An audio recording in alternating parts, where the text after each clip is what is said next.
Entre diferencias notables y curiosas similitudes. Las constituyentes de Melgarejo y Evo, por Luis Santezana Ergueta. Como es conocido por todo el pueblo boliviano, la Asamblea Constituyente que convocó y reunió el presidente Mariano Melgarejo el año 1868 fue la más nefasta de la historia de Bolivia, tanto por las medidas que aprobó como por el procedimiento a que se sujetaron sus reuniones. Pero al presente, las características de esa reunión podrían volverse a repetir, a no ser que los asambleístas adopten medidas verdaderamente serias y algunos sectores del gobierno boliviano actual dejen de influir en esa asamblea, de por sí soberana y sobre la cual no existe ningún poder, ni siquiera la misma constitución política del Estado en actual vigencia. La historia de esa constituyente es por demás dramática, aunque ha sido escondida sistemáticamente por nuestros historiadores, algunos de ellos partidarios de Melgarejo, que ocultaron la verdad o bien la tergiversaron para que no sirva de experiencia para el futuro. En todo caso, esa historia tuvo las siguientes características particulares. En primer lugar, Melgarejo había llegado al poder por medio de un alevoso golpe de Estado al presidente Achá, 1864. Se trataba de un gobierno de facto, producto de una acción golpista preparada por el entonces Partido Rojo que necesitaba llegar al poder para aplicar, a como diese lugar, una política librecambista y antiproteccionista, y eliminar las políticas proteccionistas y antilibrecambistas hasta entonces en práctica. Ese Partido Rojo puso en el poder a Melgarejo, y éste aplicó los programas que querían los rojos, casi todos ellos en la Escuela Económica de Valparaíso, donde se habían formado. Con tratados ignominiosos. El gobierno de Melgarejo era provisional y empezó a dictar medidas leónidas, entre las que se destacaban en primer plano los tratados ignominiosos con Chile y Brasil, que cedían inmensos territorios y grandes riquezas naturales, disposiciones de libre comercio, y enseguida una legislación agraria que pasaba la propiedad de la tierra de los comunarios a propiedad del Estado, el que, en el colmo de la vergüenza, decidiría vender a los comunitarios sus propias tierras. Para legalizar esas medidas emitidas por decreto, Melgarejo decidió, cumpliendo presiones extranjeras, convocar y reunir una asamblea constituyente, la misma que aprobaría esa política entreguista y vendepatria. En ese sentido, lanzó la convocatoria a elección de constituyentes, pero siempre con la idea de que la asamblea estuviese a sus órdenes absolutas y así probase sus íntimos deseos. Para que la constituyente estuviese bajo su omnímono poder, Melgarejo no vaciló en designar él mismo a los asambleístas de tal forma de poder dominarlos y que aprobasen sin objeción alguna lo que les ordenaba el tirano. En efecto, así lo hizo y todos los representantes eran de su agrado, aunque en el desarrollo de la reunión algunos de ellos se rebelasen y mostrasen que no estaban de acuerdo ni con los objetivos de la constituyente ni con los procedimientos que se estaban utilizando para aprobar medidas que estaban contra su conciencia.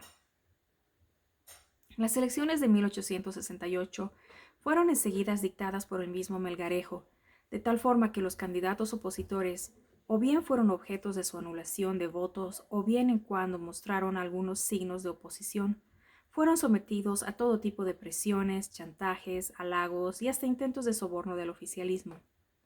Ante esas presiones, los diputados contrarios a esos procedimientos mostraron su oposición, pero sin tardanza algunos fueron sometidos a presiones indecorosas y hasta amenazas de muerte, por lo cual tuvieron que pasar a la clandestinidad o salir del país. El terror se desató sobre los representantes de la Asamblea y enseguida sobre el pueblo. Finalmente, la constituyente se reunió en el templo de Loreto, que se levantaba donde hoy ocupan la presidencia y el hemiciclo de la Cámara de Diputados, donde pocos años antes los seguidores del Partido Rojo ejecutaron lo que se conoce como la Matanza de Loreto o Matanza de Yáñez. Quiemón-Man. Desde las primeras reuniones los asambleístas fueron objetos de presiones de diverso tipo, en especial los que mostraban algunos signos de oposición. La Asamblea debía aprobar a cualquier costa los tratados ignominiosos con Brasil y Chile y la nueva legislación agraria. Asimismo, Melgarejo dispuso que la Asamblea aprobase una nueva constitución para legalizar su gobierno y hacer cumplir sus designios. Pero mucho más, Melgarejo dispuso que esa constituyente lo eligiese presidente constitucional, de tal forma de poder mandar bajo su filosofía terrorista de quien monta manda y cartuchera al cañón. Las reuniones de la Asamblea mostraron algunos signos de resistencia al nefasto programa de Melgarejo, y de inmediato los esbirros del régimen comenzaron a hacer manifestaciones de violencia, sembrando el terror. Algunos diputados opositores, al verse tan acorralados y con el peligro de perder la vida, tuvieron que salir al exilio. Otros, los menos, resistieron las presiones y decidieron luchar hasta el final. Los matones, mazorqueros, agentes y funcionarios de Melgarejo utilizaban, insultaban y hacían correr rumores, amenazaban de muerte a los que mostraban estar en la oposición. En ese tren de presiones terroristas, el mismo Mariano Donato Muñoz, como ministro de Relaciones, remitió a la Asamblea sendas notas presionado a que se aprobasen los tratados con Brasil y Chile. No solo eso, Donato Muñoz se presentó ante la misma Asamblea y con amenazas directas señaló que los asambleístas debían aprobar lo que mandaba Melgarejo. Los pocos constituyentes que formaban la oposición no dejaron de protestar, pero fueron acallados por las amenazas de los esbirros de Melgarejo y del mismo Mariano Donato Muñoz. La constituyente se había convertido en una especie de convención del Partido Rojo y el rodillo empezó a funcionar sin que nadie pudiese pararlo en base de un reglamento de debates previamente amañado a los deseos de Melgarejo. La comedia en acción. Prácticamente la oposición no tenía derecho a voz ni voto, y la constituyente se convirtió en una comedia, en una función de circo. Los opositores, a lo más, mostraban su disconformidad a los deberes con murmullos, toses, golpes de mesas y finalmente votaron en contra, aunque sin poder alcanzar a la mitad más uno y menos de los 2/3. Finalmente los tratados con Brasil y Chile, por los que Bolivia perdía más de 300.000 kilómetros cuadrados, fueron aprobados por la mayoría melgarejista. El tratado con Chile, según confesión del mismo Melgarejo, había sido redactado por el embajador chileno en Bolivia, Aniceto Vergara Albano. Bolivia entonces perdió una parte importante de su territorio y una fracción de su contacto con el mar. Ese tratado fue, además, la causa de la Guerra del Pacífico. Rodillo a toda máquina. Ahí no quedó contento el terrorista del Palacio de Gobierno, sino que hizo aprobar las leyes agrarias que estatizaban la tierra y dejaban a los campesinos sin tierra. Pero todavía más, Melgarejo mandó a aprobar una nueva constitución que había sido redactada en el mismo Palacio de Gobierno por sus asesores. El rodillo funcionó una vez más con toda eficacia. Todavía mucho más. Melgarejo se hizo elegir por la poderosa constituyente como presidente constitucional de tal forma de poder manejar al país a su libre albedrío y sin que le importe un comino la suerte del país. Tan grande fue esa desfachatez que la misma noche que fue aprobada esa constitución, durante un banquete con el cuerpo diplomático ante las sugerencias de un diputado, Melgarejo afirmó que no le importaba la constitución y que la anterior se la metía en el bolsillo derecho de su en el bolsillo y la nueva en el izquierdo. Poco después se declaró dictador y siguió manejando al país manu militari, haciendo declaraciones absurdas, mofándose de la iglesia y la religión, movilizando sus patotas de matones, aplastando rebeliones populares, censurando la prensa, etc. Esas fueron las características principales de la Asamblea Constituyente de Melgarejo de 1868, por lo cual fue calificada como prostituyente. Y tan vergonzosas fueron las decisiones de esa reunión que el gobierno de Agustín Morales, que derrocó la tiranía el 15 de enero de 1871, las anuló sin excepción alguna. La constituyente de Evo Morales.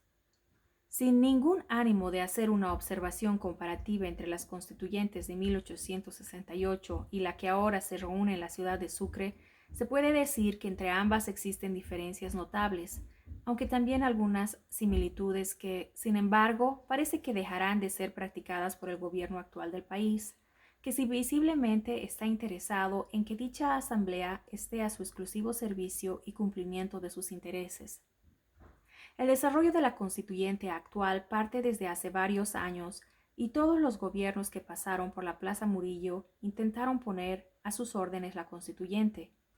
La reunión fue preparada desde entonces en forma meticulosa y ahora observamos su realización. Las características de la constituyente actual están dadas por una serie de aspectos de hecho. Entre ellas se tienen las siguientes. La constituyente no ha sido convocada, como debería ser, por un gobierno provisional revolucionario. Tampoco se la convocó en circunstancias adecuadas de crisis políticas y económicas, o sea, se realiza en condiciones de normalidad. La reunión fue convocada no por el gobierno, sino por el Congreso Ordinario. Aspectos, todos ellos, que permiten afirmar que no se está realizando de acuerdo a los principios básicos de este tipo de reuniones. En segundo lugar, la Asamblea, que según el presidente Morales debe ser soberana, está sometida a condiciones previas que le dictó la ley de convocatoria, o sea, señalamiento de lugar, forma de votación, objetivos de su desarrollo, o sea que la reunión ya no será soberana, sino que dependerá de decisiones previas y superiores. Por otro lado, la asamblea se efectuará con participación de partidos políticos, lo cual es una grave aberración, y por tanto el pueblo no participará directamente en la misma. Por otra parte, mientras funciona la constituyente, seguirá funcionando un poder paralelo que será el Congreso Ordinario, que, en alguna medida, estará vigilando la reunión de Sucre. En ese sentido, si se trata de hacer una verdadera constituyente, ningún partido, y menos el oficial, debieron participar en la asamblea. Este último hecho determina que la constituyente se convierta exclusivamente en la convención de varios partidos y en particular del que tiene mayoría de votos. Sin independencia ni soberanía. Por si fuera poco, al parecer la Asamblea está digitada desde el Poder Ejecutivo y el partido oficial, ya que es desde allí que se elige quién será su presidente, quiénes formarán su directiva, cómo se manejará las votaciones. Asimismo, la reunión está sometida a grandes presiones externas de parte de organizaciones sociales, sindicatos, entidades originarias, posibles provocadores, funcionarios de gobierno y diversos tipos de mecanismo que dispone el oficialismo, como ya se ha observado en los hechos. Por otra parte, la mayoría oficialista se muestra empecinada a no debatir e imponer, a como dé lugar, sus puntos de vista, actuando como una arrolladora, contra viento y marea, contra la realidad. Por si fuera poco, el oficialismo impondrá a la Asamblea que únicamente se limite a estudiar una nueva constitución o su reforma, y tanto el proyecto de una nueva constitución como las posibles reformas se harán en base a las determinaciones oficiales. Así la constituyente no tendrá ninguna independencia ni soberanía.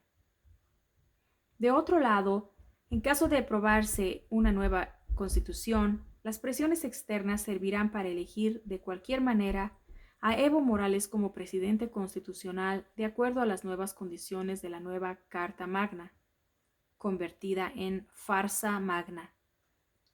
Por todos esos y otros aspectos, la constituyente de Morales tiene una tendencia inicial, aunque al parecer será modificada, de convertirse en una función teatral, una divina comedia que mantendrá indefinidamente el régimen colonial y neofeudal que caracteriza actualmente al país, ya que, de otra parte, no anulará ni reformará las medidas dictadas por gobiernos anteriores, como ser la capitalización de las empresas públicas, la ley agraria INRA y otras disposiciones dictadas desde 1990 por los gobiernos del MIR, MNR y ADN, que convirtieron a Bolivia en una colonia de contenido feudal. En esa forma, la constituyente actual no será soberana, ni muchísimo menos. Será dependiente y sometida a instrucciones externas, por lo cual no será poco menos que un circo que no responderá a los grandes anhelos del pueblo, que ha confiado que ella resuelva los grandes problemas, y no se limite a poner parches y remiendos a la vieja Constitución, la misma que será una parodia de la anterior. Podría tratarse, por tanto, de una constituyente prefabricada, o sea, precisamente en la forma como no debe realizarse una reunión de esta delicada naturaleza. De otro lado, tampoco se estaría proponiendo transformar la realidad de la nación en general, sino simplemente cambiar las características del Estado, para que éste mantenga sin variación el carácter colonial y feudal del país. Según parece, esta convención será un aborto, un monstruoso aborto. Empero, todos estos aspectos negativos podrían quedar totalmente anulados en caso de que las autoridades actuales adopten medidas oportunas, de tal forma que la reunión en marcha se convierta en una verdadera asamblea constituyente, en un paradigma que saque al país de su condición feudal y colonial, que lo convierta en una verdadera nación con la más amplia democracia, que no sea una comedia, que pueda en realidad tener todo el poder para constituir de la manera más independiente y soberana, que esté a la altura de las grandes victorias sociales del 12 de febrero y 17 de octubre del 2003. Solo así se creará un nuevo sistema económico político en el país y no se prolongará la existencia del actual que humilla y empobrece al pueblo boliviano. El pueblo boliviano confía en que se dará absoluta libertad a la actual Asamblea Constituyente para que no fracase y nos dé una nueva constitución y nuevas leyes, que nacionalice el Estado, las empresas públicas, la política, la tierra y todos los recursos naturales de acuerdo a las propuestas originales del actual mandatario. Septiembre 2006, La Paz, Bolivia.